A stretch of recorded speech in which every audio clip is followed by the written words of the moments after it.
Cruises look wholesome in the ads. Families by the pool, kids eating ice cream. But here's the truth. Ships have a whole secret adult-only side. Today, I'm sharing the 10 naughty cruise tips that can save you money, unlock hidden perks, and maybe even lead to some memories you'll never tell your kids about. Tip 1. Smuggling snacks and drinks like a pro. Okay, let's start with the number 1 naughty tip. Alcohol. Cruise lines make a fortune selling drinks. A single cocktail can run you $12 to $15.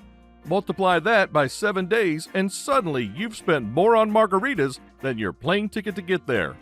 Now here's the thing. Most cruise lines let you bring a limited amount of alcohol on board.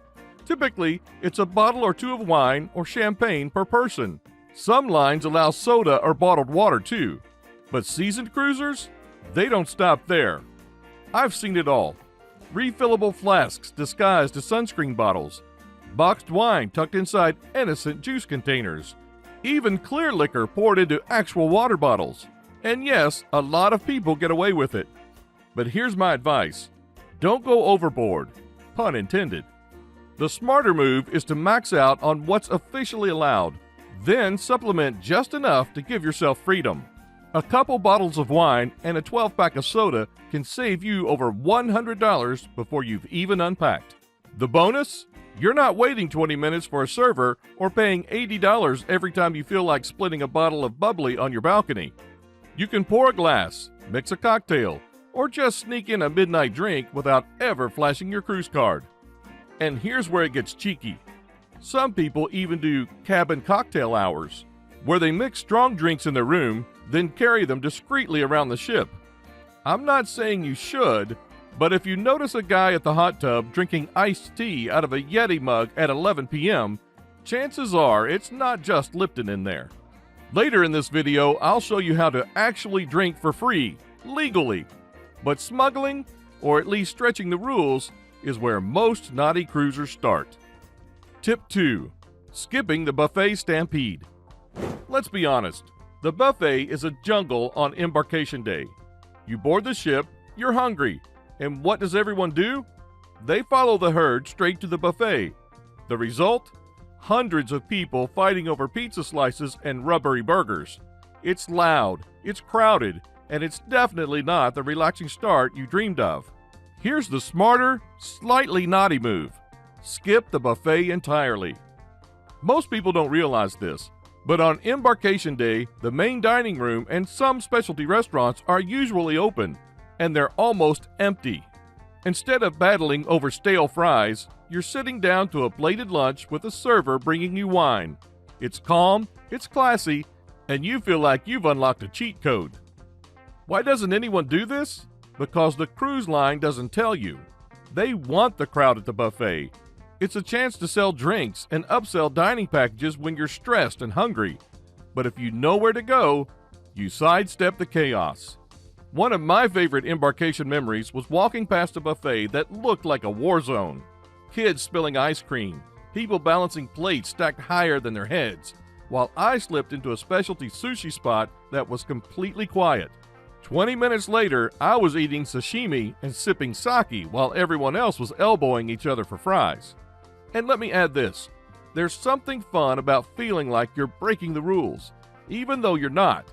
Everyone's crammed in one place, and you're basically enjoying a secret restaurant that half the ship never even realizes exists. Naughty? Absolutely. Tip 3. The cabin upgrade game. Now let's talk cabins, because this is where most people leave money on the table. Here's the dirty little secret. Cruise cabins are mostly about perception. An interior cabin might feel like a closet, while a balcony feels like luxury.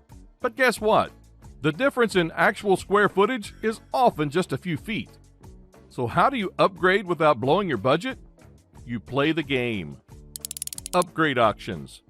Many cruise lines run last-minute bidding systems. You'll get an email inviting you to bid for a better room. If the ship isn't full, you can score a balcony or suite for pennies on the dollar. I've personally seen friends upgrade from a $600 interior to a $2,000 suite for just $300 more. Guarantee cabins. This is where you book a cabin type, but don't choose the location. The cruise line assigns it later, and sometimes they bump you into a higher category if the cheaper ones are sold out. It's like gambling, but with a good chance of winning.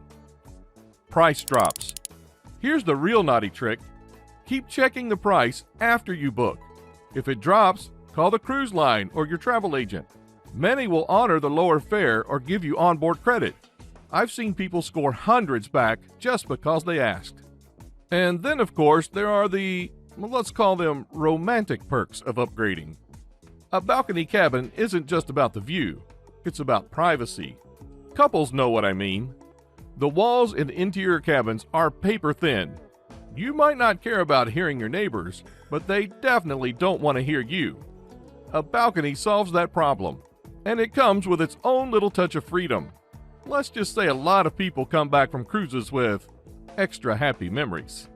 So whether you're looking for peace, privacy, or just bragging rights, mastering the upgrade game is one of the smartest and slightly naughty moves you can make. Tip 4. Finding the secret spaces. Here's something most first-time cruisers never realize. Every ship has hidden spots that don't show up on the deck plan. Crew members know them, experienced cruisers whisper about them, but the majority of passengers never stumble across them. Some of my favorites. Forward decks. On many ships, there are doors near the bridge that lead to secret outdoor areas. They're perfect for sunrise or sunset, and you'll often have them to yourself. Adults-only solariums. These are tucked away from the chaos of the main pool, and most people don't realize they exist until halfway through the cruise. Spa thermal suites. Even if you don't buy a pass, sometimes booking a massage or treatment gives you access for the day. Suddenly, you've got saunas, heated loungers, and hydrotherapy pools that feel completely private. Here's the naughty twist. Some of these areas turn into unofficial adults-only zones at night. The crew doesn't advertise it, but anyone who's wandered into a hot tub at 1 a.m. knows exactly what I'm talking about. Conversations get flirtier, drinks get stronger, and let's just say the atmosphere is not PG-13. I'll never forget stumbling into a quiet deck one night. Just a handful of people, music softly playing, everyone sipping cocktails they'd clearly mixed themselves. It felt like I'd been invited to a private party the rest of the ship had no idea existed. That's the magic of these hidden spaces. They transform your cruise from a big floating hotel into your own playground. Tip 5. Outsmarting the drink package math. One of the biggest traps on any cruise is the drink package. On the surface, it looks like the deal of the century. Unlimited cocktails, wine, beer, soda, even fancy coffees. But here's the sneaky part. To actually get your money's worth, you'd need to down 6 to 8 drinks every single day. For most adults, that's a tall order, unless you plan on spending your entire vacation in a daiquiri haze. That's where the naughty tricks come in. Some seasoned cruisers never buy it up front. They wait until day 2 or 3 when the cruise line realizes sales are lagging and quietly drops the price to get more people on board. Others have convinced bar managers to sell them just one package instead of forcing both adults in a cabin to buy it. Something that isn't supposed to happen, but a smile and the right conversation can go a long way. And then there are the freebie drinks. Art auctions? Champagne flows like water. Captain's welcome receptions? Glasses of bubbly in every hand. Even loyalty member mixers sometimes let new passengers sneak in, handing out free cocktails while pretending it's all about building community. If you string those together with a couple of your own cabin cocktails from the stash you brought on board, suddenly you're drinking like a king without burning hundreds of dollars. The best part? You're doing it your way. No pressure to slam mojitos just to make the math work. No guilt if you skip a day. Just freedom. And trust me, once you watch people force down their 7th pina colada in the hot sun just to get their money's worth, you'll realize being a little naughty with the system is the smarter move. Tip 6. Excursion loopholes and the spicy side of port days. Now let's talk about excursions. The shiny little packages the cruise line dangles in front of you the moment you book. Snorkeling trip? $120. Beach club pass? $150. Guided bus tour? Don't even ask. What they don't tell you is that most of those experiences cost a fraction of the price if you just book them yourself once you step off the ship. I'll give you an example. In Cozumel, I once walked off the pier, waved down a taxi, and for $25 ended up at the exact same beach club the cruise line was selling for triple the price. Same chairs, same water, same margaritas, just without the markup. And the local operators? They'll practically guarantee you'll be back before sail away because their reputation depends on it. But here's where things get a little more adult. Not every excursion is about snorkeling and souvenir shopping. Some ports are famous for their nightlife and spicier entertainment. In Nassau, wander a block or two past the tourist traps and you'll stumble into cabaret bars where the shows are not rated PG. In the Mediterranean, I've seen cultural performances that looked a whole lot more like burlesque. And in the Caribbean, beach clubs that offer all-inclusive drinks mean exactly what you think they do. By the end of the day, the line between excursion and party gets very blurry.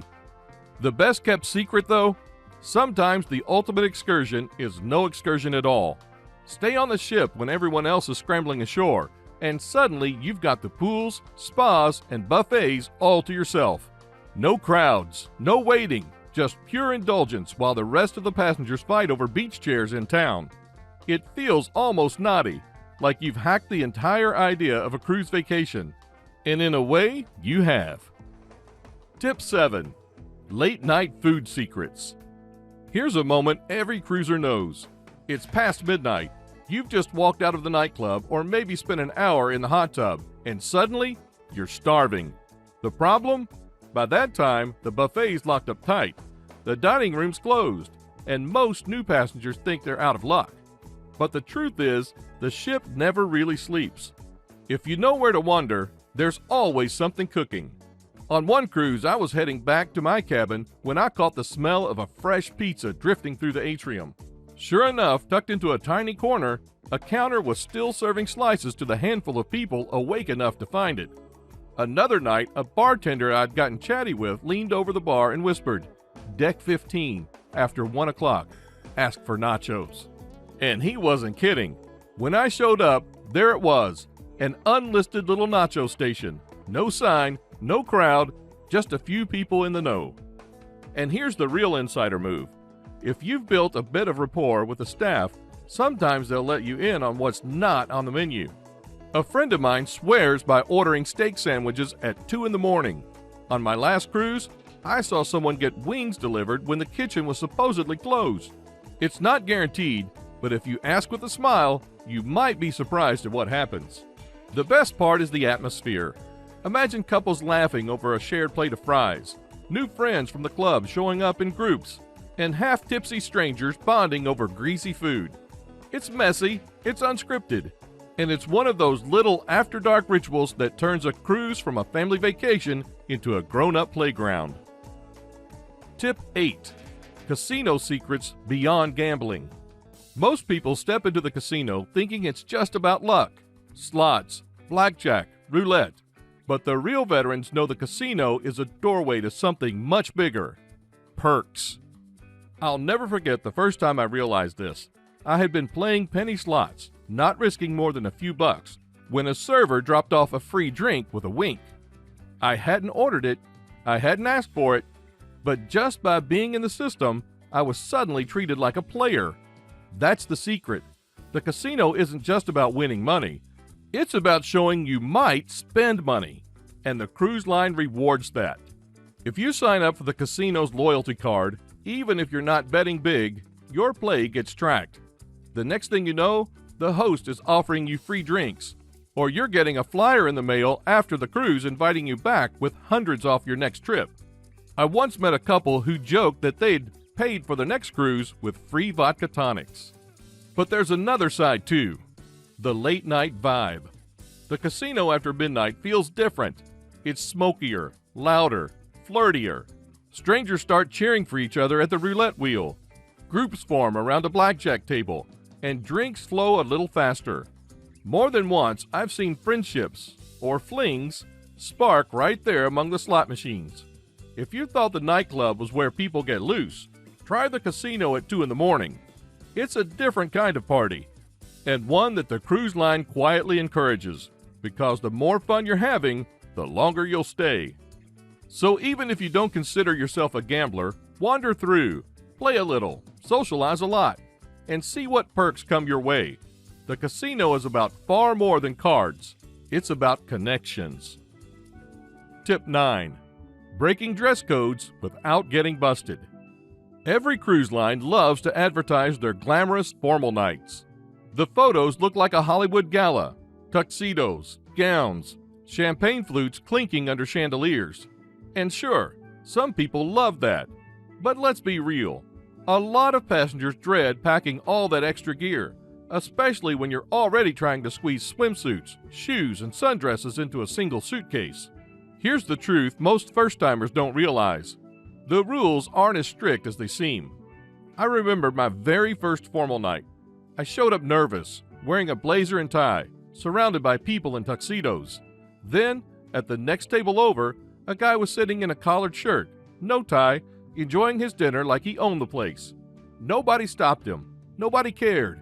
And suddenly I realized the dress code was more about setting the mood than enforcing actual rules. If you want to dress up, by all means, go all out.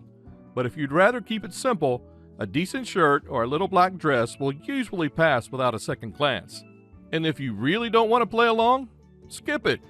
The buffet and casual restaurants are wide open on formal nights, and they're often half empty.